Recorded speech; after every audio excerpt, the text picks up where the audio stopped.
บายซุงพี่น้องผู้ปนเฮาเขากูก็กูเจ้าค่ะเนาะคำคะแนนก็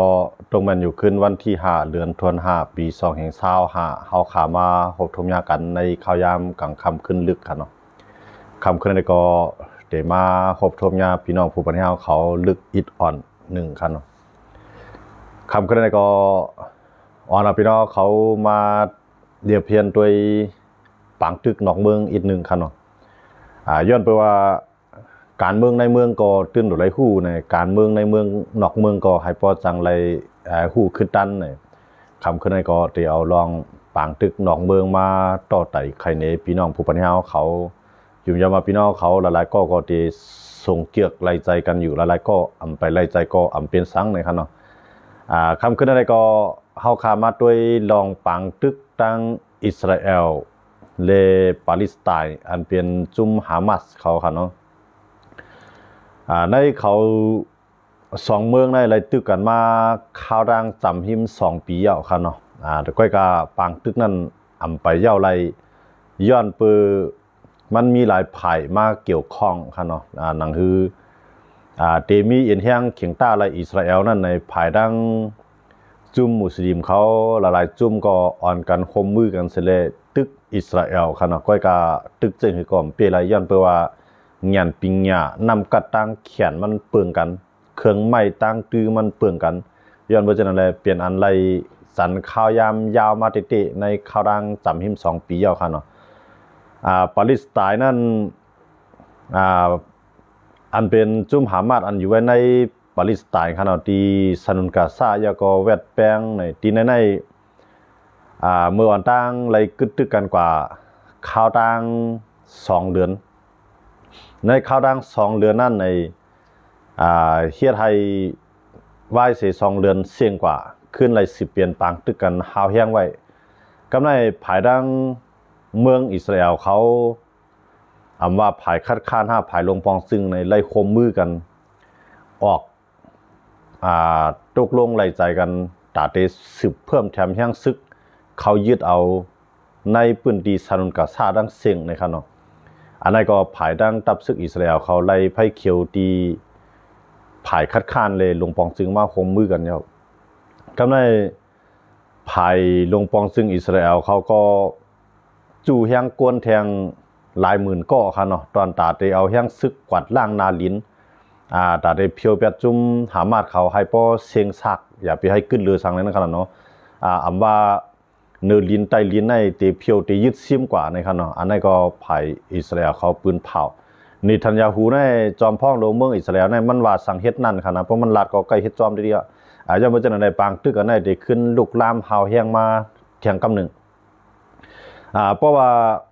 กำปางตึกบอกกำในตีเขาเพิ่มแถมยังซึกเขาตีซาลุนกาซาเลเวียดแป้งนั่นใน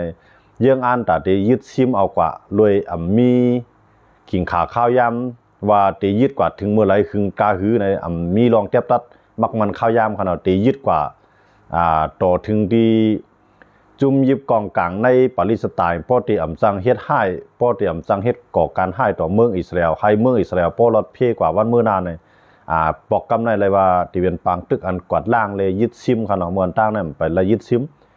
ตึกกวาดล่างกว่าก็กำในได้ในซานุนกาซาในเลยว่า50-60 ปูนในซึกอิสราเอลเขาเอาตีอยู่ไว้หมดแล้วครับเนาะยาก็ตีสืบเพียงซึกนับ60,000มันว่าได้เป็นซึกร่างกลางเฮาซึกในน้ำซึกฮือนั่นขนาดเนาะยาก็ซึกปืนลินนะได้บอกว่าเด็กกวาดล่างเตรียมรูปแบบในขนาดเตรียมรูปแบบได้บอกว่าพร้อมตึกเต็มที่ยาก็พร้อมยึดค่ะเนาะที่ในอันอิสราเอลวางแผนให้ได้เต็มบังกำในหูตีในออกมาจอยค่ะเนาะหูตีในมายื้อใส่ในเมืองอิสราเอลในมือวันที่4ค่ะเนาะวันที่3ที่4ยื้อใส่เมืองอิสราเอลซ้ำยื้อใส่ในกว้างคือมินของอิสราเอลเขาเลยเครื่องเหตุการณ์ร่างกลางเฮาของอิสราเอลเขานั่นปล่อยลอดมาอะไรตา2 ลูกค่ะเนาะที่เหลือนั่นก็เกิดเหตุการณ์แตกในกลางเฮาอะไรอยู่ก็การตา2 ลูกนั้นลอดมาก็มันย่าใส่เครื่องมินก็การมันมาตื้อใส่กวนเมืองมีรองหมัดเจ็บกว่า8 ก้อนะครับเนาะที่นั่นนี่ทันยาหูในปืนเผาพร้อมกว่าล่างเต็มตีนะก็ไม่ได้เข้ายึดหามาตั้งเมืองยาวก็ตีขึ้น10ขึ้นตอบเตียนขึ้นจุมหูตีอันอยู่ในเมือง อันอยู่ในเมืองเยเมนเขาเนาะฮูตีในได้ถูกอิสราเอลเข้ากวาดล้างแทงกำนึงในอันนั้นเลยได้ว่าเปลี่ยนปางตึกอันลีด้วยเขาเนาะเฮ้ยล่ะในฮูตีในแห้งมันใหญ่เลยฮามาสแห้งมันใหญ่เลยฮิตโปโลแท้งฮิตโปโลนั้นได้ปองว่าย่อมกับยาโมเดลในมันขึ้นมาตึกเขาเนาะมันตึกก่อมพัดตึกก็ตึกสังว่าตึกเต้ๆก็อิสราเอลในได้ยึดตั้งเมืองอ่ะนะฮิตโปโลนั้นก็ยันเพราะฉะนั้นในฮิตโปโลนั้นขึ้นปางตึกกับแทงกำนึงอ่ะกำในฮามาสในขึ้น10ตึกอิสราเอลเขาก็รัดว่าให้ฮามาสในปล่อยตัวเตี้ยนตัวเตี้ยนตั้งเสียงมันจะอันเขายึดกับตัวยืนนั่นค่ะเนาะอันติ้งยับกับตัวยืนเช่นนั้นให้ปล่อยขึ้นทั้งหมดเลยมีคนเรียกลายสั่งเลยเมื่อตั้งในเขาเรียกปีนกันภายฮามาสเขาก็ปล่อยก้นอันเขายับกับยาก็อิสราเอลก็ปล่อยก้นอันเปลี่ยนจุ่มฮามาสเขาอันตกเคาะค่ะเนาะก็ในเผื่อปล่อยกว่าเย้าในเขาจะนำขึ้นกว่าเขาขึ้นตับซึกเขาขึ้นแล้วก็ขึ้นมายื้ออิสราเอลยังเมื่อจะใน10 กว่าตั้งในอิสราเอลรัดว่าเตรียมมีลองเรียกตัวประกันกันตัวยื้อกันเนาะตีตึกเพียวซิมกวาดล่างไฮไลท์เนี่ยอันนั้นได้ต่อให้จะจึงลุงผ้าเขาละลายเมืองอ่อนกันสารคัดเซตาก็อิสราเอลในซ้ำไล่ตั้งใจทำไพ่เขียวที่อเมริกันเตรียมทวนเขาเนาะเพราะว่าเนทันยาฮูก็ด้วยว่ามือข้าวยามอายุอาสาการเมืองของประธานาธิบดีโดนัลด์ทรัมป์ยังตึงมีอยู่ในมันเปลี่ยนเงาลายที่ดีย้อนเปือว่าโดนัลด์ทรัมป์ก็เตรียมปืนไฟเขียวให้อิสราเอลในยื้ออิหร่านกำไรโดนัลด์ทรัมป์เขาประธานาธิบดีอเมริกันเขาในก็ยื้อฮูตีนะยื้อฮูตีในขยามหมดเลยกำไรอิสราเอลในเตยื้อเตเขายื้อหามาดตั้งเสียงย่อก็เตเพิ่มแถมแห่งซึกในกวาดล่างแบบจุ่มฮูตีอันอยู่ไว้ที่ในเมืองเยเมนในทางเขาเนาะฮูตีในแห่งมันใหญ่ค่ะแห่งซึกมันในก็นับหลายแสนค่ะเนาะแห่งซึกมันในก็นับเหมือนกันย่อก็มีขีปนาวุธตั้งไว้สูงเนาะอันนั้นก็เลยว่าเป็นอันขึ้นจันขึ้นกับหรือนั่นก้ามันเดมังป้าอิหร่านจ้ำค่ะนะอิสราเอลในโมเดลนั้นค่ะนะมันปืนเผาไว้ว่าที่ได้สั่งสอนกวนก่ออันอยู่ตั้งหลังฮูตีนะย้อนเบอร์ฮูตีมายื้อใส่ในกว้างคือมินเขาเมื่อเจ้าหนังเมื่อว่าในจอมพ่องลงนี่ทันยาฮูในอ่านเตกว่าเหลียเมืองอาเซอร์ไบจานเขาเนาะอาเซอร์ไบจานในเป็นอ้อยลีของอิสราเอลอ่านเตกว่าที่อาเซอร์ไบจานก็ไม่เตเผื่อกว่าขี่เครื่องบินกว่าเยานะก็ไม่เผื่อขี่เครื่องบินกว่าเยาในตุรกีซ้ำอัมปันคามเมืองตุรกีนั่นค่ะเนาะอัมปันคามนั้นนากลางหาวของตุรกีเนี่ยเต้ๆมันเป็นลูกจุ่มหนาโตก็ว่าตุรกีเนี่ยมันซ้ำพิษใจอิสราเอลย้อนเบอร์ว่าเขากับฮิมนาลินกันในเมืองซีเรียค่ะเนาะอิสราเอลก็ยึดไว้ภูเขากูลานนั่นค่ะเนาะก็ยึดไว้ลอยกูลานลอยนั่นลอยสูงนั่นค่ะเนาะก็ในอันเป็นตุรกีก็ซ้ำใครไล่ปืนตีในเมืองซีเรียยันเบอร์ซีเรียในหลวงปองจึงมันกลปั้งกว่ายาก็ขึ้นก่อตั้งว่าหลวงปองจึงใหม่นั่นค่ะเนาะที่นั่นตั้งสองภายในค่ะกับฮิมตีอยู่กันที่ในเมืองซีเรียก็ในตุรกีซ้ำว่าอิสราเอลเนี่ยมันอิสราเอลเนี่ยจังเป็นไพ่คุกคามไพ่อันจังเป็นเพศจังเป็นเพศต่อตุรกีอันอยู่ในซีเรียจังว่าย่อมปานให้เนทันยาฮูในเวียนคามเมืองกว่าแต่ดีกว่าจูเมืองอาเซอร์ไบจานนั่นค่ะเนาะก็ในเพราะว่าไรกว่าในเนทันยาฮูก็ขึ้นปอกมาเนทันยาฮูก็ขึ้นไรมาแต่ได้ขึ้นกว่าขึ้นเรียบกว่าทางหลายเมืองก็ได้ใจขย้ำนำในเนทันยาฮูก็ขึ้นมาแล้วก็วางแผนแต่ได้ขึ้นเขาซิมกว่านะเขาซิมหามัดแล้วก็ได้ขึ้นมังป้าฮูตีในอยู่ในเมืองเยเมนอันอเมริกันในมามังในหลายวันทับกันเนาะครับมามังในตั้งบทตั้งเสียงตั้งเตโดนัลด์ทรัมป์ขึ้นมาค่าดัง3 เดือนปลายครับเนาะโดนัลด์ทรัมป์ขึ้นมานะโดนัลด์ทรัมป์ขึ้นมาอย่างในโดนัลด์ทรัมป์ในตั้งเตขึ้นมาก็ยื้อกูวันครับมันยื้อปืนตีตั้งตับซึกของฮูตีแล้วก็ยื้อของว่า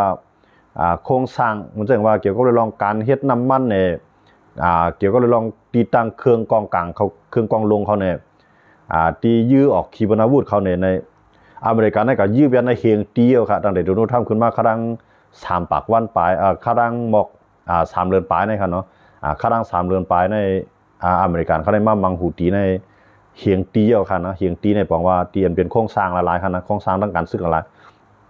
ก็ในอังกฤษก็เข้ามายืมเลยนะอังกฤษก็เข้ามายื้อฮูตีในเพราะว่าอิสราเอลในเข้ากับมังแท่งในปองว่าฮูตีจุ่มเลี้ยวในฮับมือมหาอำนาจ3 เมืองในกำเดียวกันนะมหาอำนาจด้านการศึกกับเขาว่าเนาะมันจึงอังกฤษเนี่ยอเมริกันเนี่ยย่อก็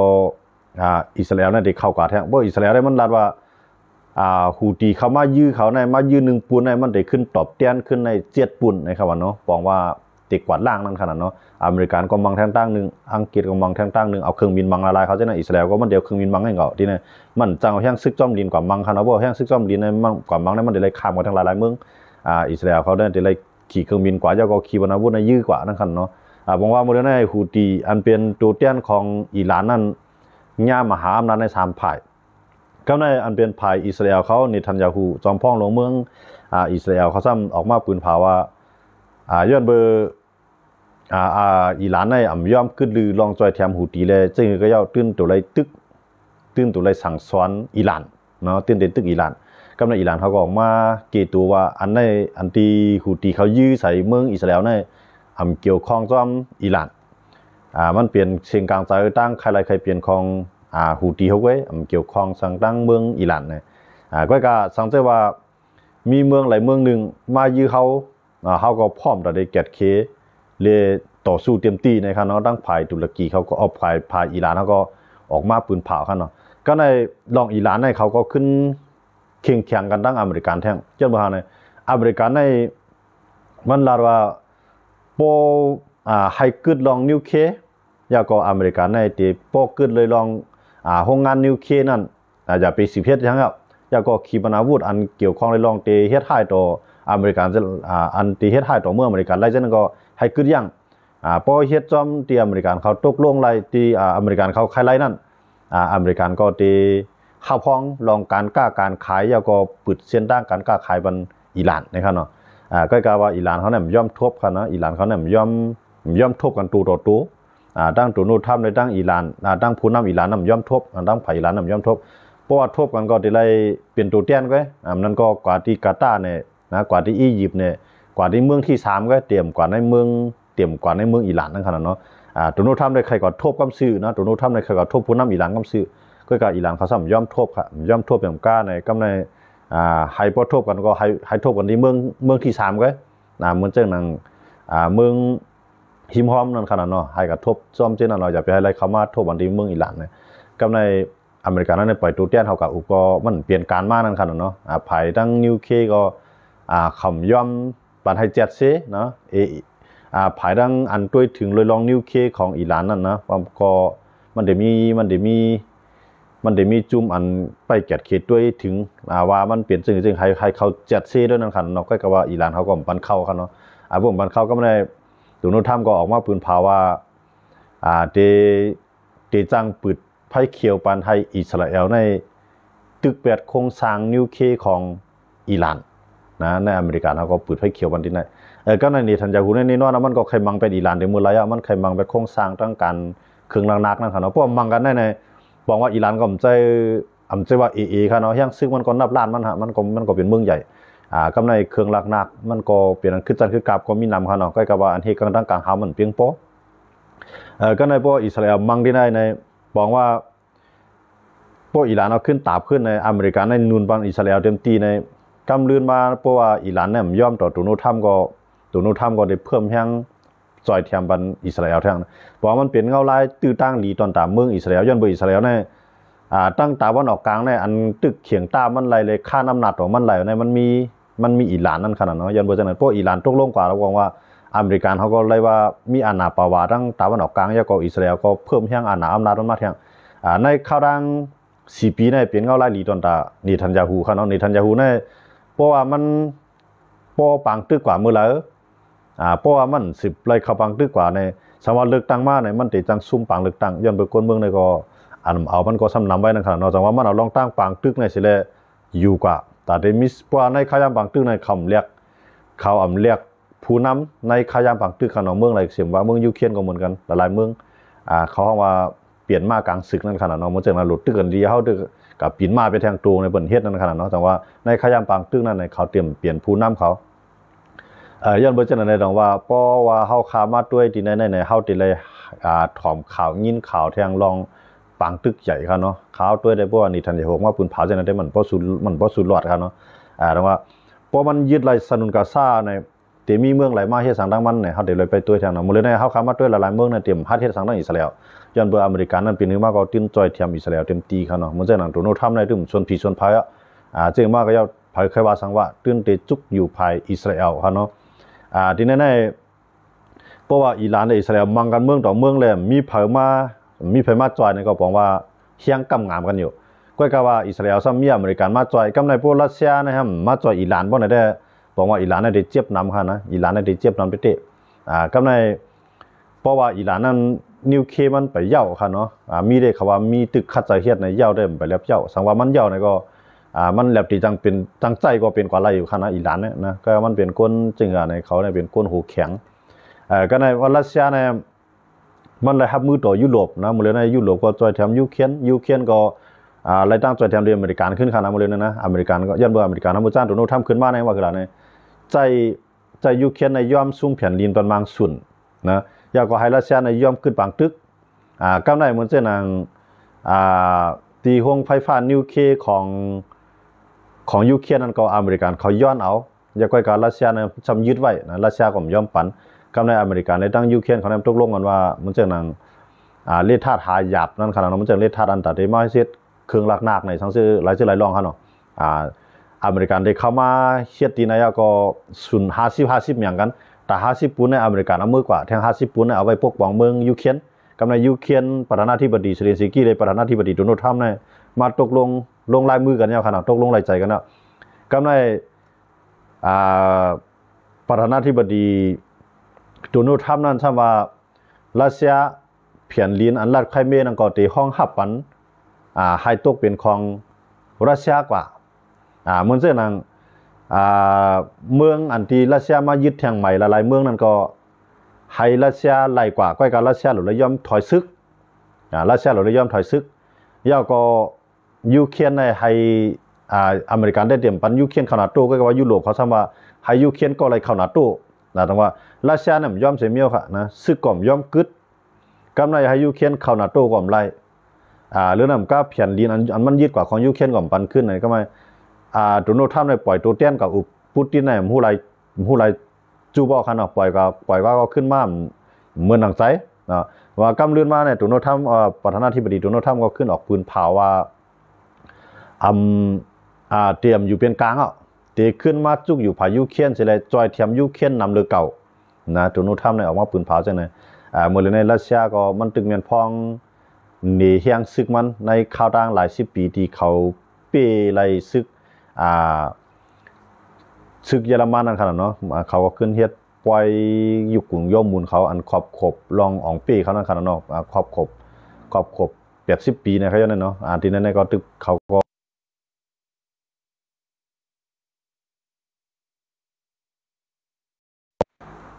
ภายดังรัสเซียเขาก็ปืนเผากึดตึก3 วันค่ะเนาะค่อยก็กึดตึก3 วันเสร็จตาก็ยูเครนเนี่ยยอมค่ะเนาะยูเครนยอมปืนเผากึดตึกพออันกึดตึกก็ให้กึดตึก3 เดือน